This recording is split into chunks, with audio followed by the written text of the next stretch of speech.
Do you want to find someone's salary in seconds using Excel? Let me show you how VLOOKUP works. Let's find out how much Mark earns. Use VLOOKUP, are looking for Mark. Then select the table.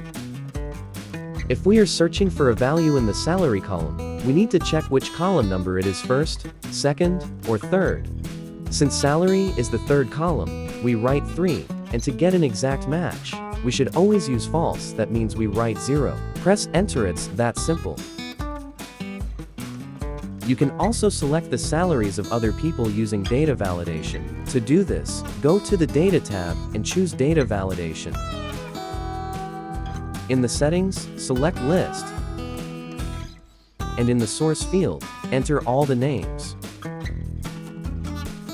Then click OK. As a result, you'll be able to easily view the salary of any employee. Thanks for watching. If you enjoyed the video, don't forget to like and subscribe to the channel. See you next time.